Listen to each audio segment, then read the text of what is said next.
আমার প্রিয় ও স্নেহের 2024 সালের নতুন বছরের সপ্তম শ্রেণীর ছাত্রছাত্রী বন্ধুরা, আশা করি তোমার সবাই ভালো আছো। আজ আমরা যে বিষয়টি নিয়ে আলোচনা করব সপ্তম শ্রেণীর সেকেন্ড সামেটিভ অর্থাৎ দ্বিতীয় পর্যায়ক্রমিক মূল্যায়নের ইংলিশের সিলেবাস, প্রশ্নকাঠামো এবং নমুনা প্রশ্নপত্র নিয়ে। প্রথমে তোমরা সিলেবাসে দেখে নাও কী কী বিষয় তোমাদের সেকেন্ড সামেটিভ অর্থাৎ দ্বিতীয় পর্যায়ক্রমিক মূল্যায়নে থাকবে। দ্বিতীয় পর্যায়ক্রমিক মূল্যায়নের ক্ষেত্রে ফুল মার্কস থাকবে 25, আর সময় তোমার থাকবে 50 মিনিট। তোমার থাকবে লেসন 4, 5, 6, 7, 8। এই 5টি লেসন তোমাদের কিন্তু সেকেন্ড সামেটিভ অর্থাৎ দ্বিতীয় পর্যায়ক্রমিক মূল্যায়নে থাকবে। তার পাশাপাশি তোমাদের কিন্তু গ্রামার থেকেও প্রশ্ন করা হবে। আর তাছাড়া তোমাদের রাইটিং স্কিলের মধ্যে স্টোরি, সামারি আর প্যারাগ্রাফ রাইটিং থাকবে। ভালো করে তোমরা সিলেবাসে দেখে নাও। এবার আমরা নমুনা প্রশ্নপত্রটা দেখে নেব। দেখো, সরাসরি স্ক্রিনে কিন্তু আমরা সেকেন্ড সামেটিভ অর্থাৎ দ্বিতীয় পর্যায়ক্রমিক মূল্যায়নের সপ্তম শ্রেণীর ইংলিশের কোশ্চেন পেপারটা দেখতে পাচ্ছ। ফুল মার্কস তোমাদের রয়েছে 25, আর সময় তোমাদের রয়েছে 50 মিনিট। তোমাদের যেহেতু ইংলিশ কোশ্চেন পেপারে উত্তর করতে হয়, সেহেতু প্রথমে তোমাদের নাম, রোল নং আর সেকশন লিখে তারপরেই কিন্তু প্রশ্নের উত্তরগুলো শুরু করবে।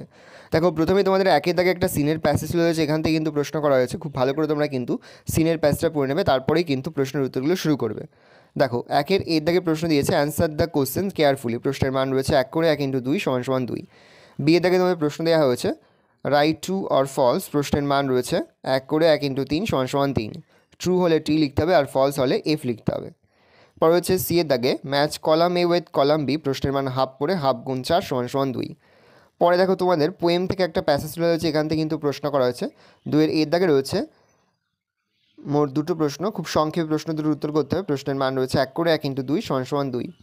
বি এর দাগে তোমাদের রয়েছে match column A with column B. প্রশ্নের মান হাফ করে হাফ গুণ 2 = 1। দেখো, তারপরে তোমাদের 3 এর দাগে একটা আনসিনের প্যাসেজ তুলে দেওয়া হয়েছে। যে আনসিনের প্যাসেজটি তুলে দেওয়া হোক না কেন, খুব ভালো করে তোমরা কিন্তু আনসিনের প্যাসেজটা ভালো করে পড়ে বুঝে নেবে, কারণ আনসিনটা তোমাদের কাছে সম্পূর্ণটাই আনকমন। শুধু পড়ে বুঝে তারপরেই কিন্তু প্রশ্নের উত্তরগুলো শুরু করবে। দেখো, 3 এর দাগে রয়েছে টিক দ্য কারেক্ট অল্টারনেটিভ। প্রশ্নের মান রয়েছে 1 করে 1 × 3 = 3। বি এর দাগে তোমাদের ট্রু ফলস। প্রশ্নের মান রয়েছে 1 করে 1 × 2 = 2। দেখো, 4 এর দাগে রয়েছে আন্ডারলাইন দ্য পার্টিসিপেল অ্যাডজেক্টিভ। প্রশ্নের মান রয়েছে হাফ করে হাফ গুণ 2 = 1। বি এর দাগে রয়েছে তোমাদের মোট দুটি প্রশ্ন। প্রশ্নের মান রয়েছে হাফ করে হাফ গুণ 2 = 1। তারপরে দেখো, সি এর দাগে মোট তোমাদের দুটি প্রশ্ন দেওয়া রয়েছে। প্রশ্নের মান 1 করে 1 × 2 = 1। ডি এর দাগে মোট তোমাদের দুটি প্রশ্ন দেওয়া রয়েছে। প্রশ্নের মান হাফ করে হাফ গুণ 2 = 1। ই এর দাগে মোট তোমাদের দুটি প্রশ্ন দেওয়া রয়েছে। প্রশ্নের মান হাফ করে হাফ গুণ 2 = 1। তারপরে তোমাদের রয়েছে রাইটিং স্কিল। রাইটিং স্কিলের মধ্যে প্রথম রয়েছে তোমাদের একটা স্টোরি রাইটিং। কিছু পয়েন্টস দিয়ে দেওয়া রয়েছে, তার ভিত্তিতে তোমাদের স্টোরিটা লিখতে হবে।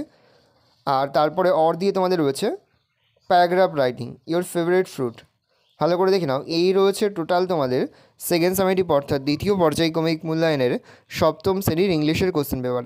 ভালো, তোমরা কোশ্চেন পেপারটা দেখে নাও। আশা করি ভিডিওটা ভালো লেগেছে। ভিডিওটা ভালো লাগলে ভিডিওকে লাইক করতে একদমই ভুলবে না। আর আমার চ্যানেল নতুন হওয়া লাল কালার সাবস্ক্রাইব প্রেস করে পাশে বেল আইকনটা প্রেস করে যখন নতুন কোনো ভিডিও আপলোড করি সবার ফার্স্ট নোটিফিকেশন তোমরা পেয়ে যাও। আর এই ভিডিওটি তোমার বন্ধু বান্ধবী আত্মীয়স্বজন সবার মধ্যে কিন্তু অনেক অনেক শেয়ার করেছে যারা এবছর সপ্তম শ্রেণীতে পড়ছে। আমরা কিন্তু ইতিমধ্যে সপ্তম শ্রেণীর প্রতিটি বিষয়ের সিলেবাস, প্রশ্নকাঠামো এবং নমুনা প্রশ্নপত্র কিন্তু আপলোড করে দিয়েছি। তোমরা যদি এখনও পর্যন্ত সেই ভিডিওগুলো না দেখে থাকো, ভিডিওগুলো কিন্তু তাড়াতাড়ি দেখে নাও। তোমাদের সকলকে জানাই আগাম পরীক্ষার অনেক অনেক শুভেচ্ছা এবং অভিনন্দন। আশা করি সকলের পরীক্ষায় খুব ভালো হবে।